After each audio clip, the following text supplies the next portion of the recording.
Hey, Joe, I was just wondering if you could give us your perspective on the first day of practice and what everybody looked like for the first time together. Is this the first time you've really seen each other together, or have there been other situations where you've been able to scrimmage together, during the course of this pandemic? Yeah, this is the first time where we were all able to be together. It's unusual off season, and then the various rules that we have for these early practices. This is the first time where everybody was able to get together and be able to, compete with one another and have a truly full practice. And your impressions? Um, I think first and foremost, it's just good to have everybody healthy. So much of last season, guys were banged up, and knock on wood, it's just good that everybody's healthy, able to be out competing, be with their teammates. It was a great first day in my mind. We obviously a lot of teaching stuff, but a majority of the day was play. So it was fun to get up and down with your teammates, and again, everybody healthy and able to compete. Brian Lewis, New York Post. Hey, Joe. Hey, Brian. You said a lot of it was teaching. I'm just curious what were, I don't know, some of the primary lessons or tenets of what you've been told by Steve that might differ a little bit from what Jacques and Kenny had done before?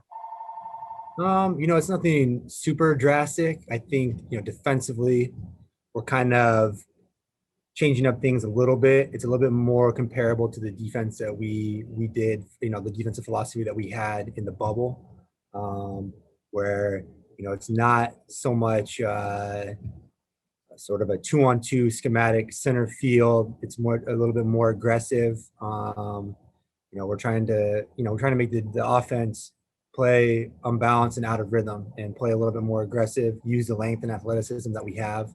And the good rim protectors that we have too allows the guards to put more pressure on the offensive ball handlers.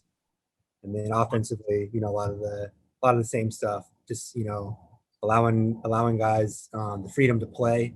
We have so many talented players, smart players, where you just kind of put guys in the right position, and then you let them read and react from there. Blake Andrews, ESPN. Joe, I'm wondering in what ways today was sort of a return to normalcy a little bit in this kind of crazy time that we're living in, and in what ways it still reminded you, oh, hey, this isn't quite the same training camp that we always go through. Yeah, it's still tough. Obviously the fact that we come in, everybody's getting tested sort of in waves, or the fact that, we haven't even been able to do anything collectively up to this point. So, that aspect is still a little unusual. You still realize, we're kind of in the midst of everything that's going on. But as soon as you get on the court, we're able to do stuff together. We're able to get up and down, play against one another.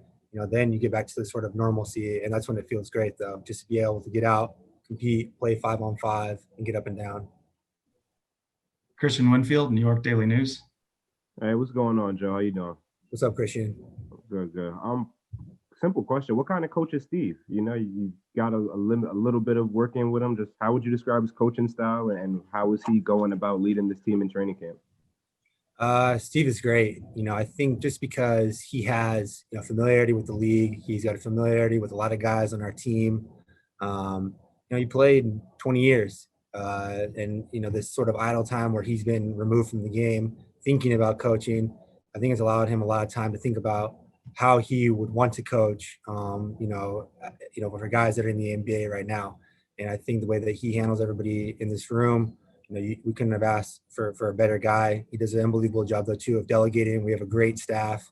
You go down the list of guys: Jacques Vaughn, Ime Udoka, Adam Harrington, Jordan Ott, Mike D'Antoni, Thiago Splitter, Amari Stoudemire. I mean, we have, one of the best staffs in the league, and we're fortunate in that regard. But Steve is great because he delegates to those guys as well.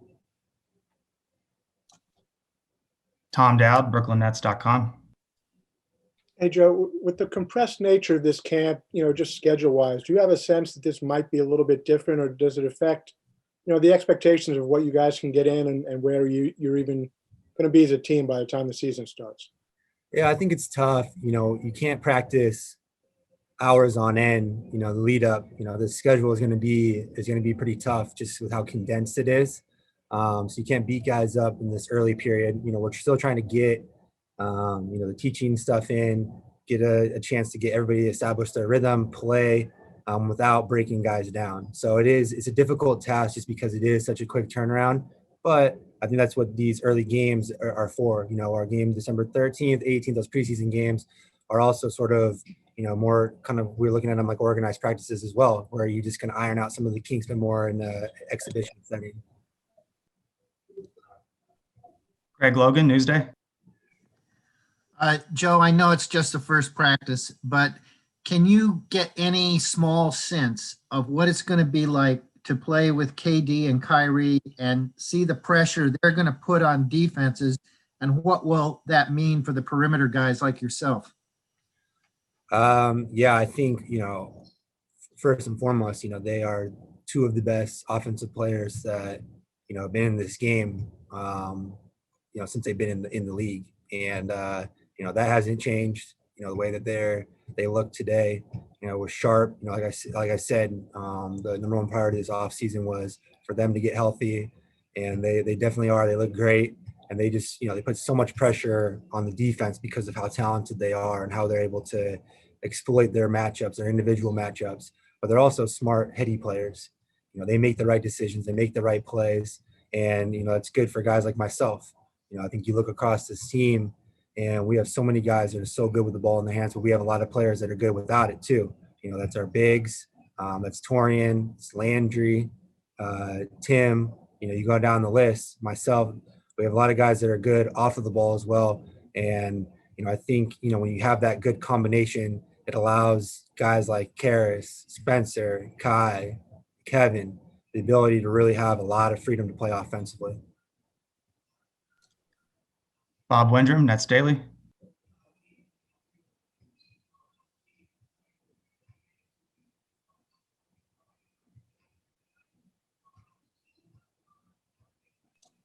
Bob, are you there? You hear me now?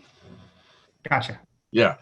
Did you get any good-natured ribbing from your teammates about your new contract? Yeah, DJ likes to remind me. I had an opportunity to get a dunk today, and he mentioned something about my money weighing me down. So.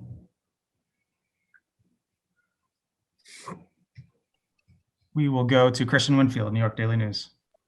Hey Joe, number one, that's funny. Number two, this is the first season, and correct me if I'm wrong, that you and some of your teammates also are on a team that's expected to actually compete for something greater than maybe a first or a second round playoff appearance, right? You've got Sean and Steve saying, hey, we're not backing down from championship aspirations or expectations.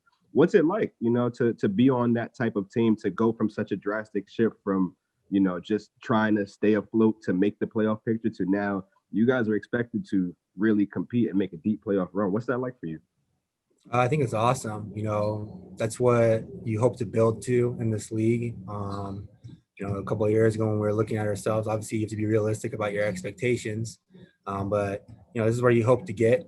You hope to get to a place where you're saying, hey, we have talent across the board. We have, the right pieces in place in terms of organizationally where, we should be expecting to compete for a championship. And, that's what every team in this league is trying to get to. So, from my perspective on it, it's pretty awesome to be here.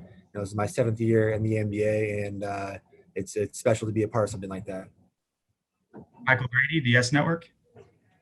Hey, Joe, Coach was talking earlier about how connectivity is going to be important to team success. I'm sure that applies on the floor and off. Can you expound on that, on how important that is, and how that may be a challenge in any way, given the times that we're on and given COVID restrictions? Yeah, it's tough. I mean, I think just, like we mentioned earlier, where, we're not able to do stuff collectively. We weren't able to get everybody together. And it poses a challenge just because we have a lot of new faces, new guys on the team, new coaches. And such a big part of the game is that connectivity, that unity, the chemistry that you have. And that's something that you really just build through experience. So that is definitely a challenge for us. But I think because of the personalities that we have across the board, I think it'll be, somewhat seamless for us. That's not to say we won't have its challenges, because I'm sure, like any team, they'll definitely be there. But we have the right personalities, the right leadership in place where I think we can overcome a lot of that. We've got time for one more question. We'll go back to Alex Schiffer with The Athletic.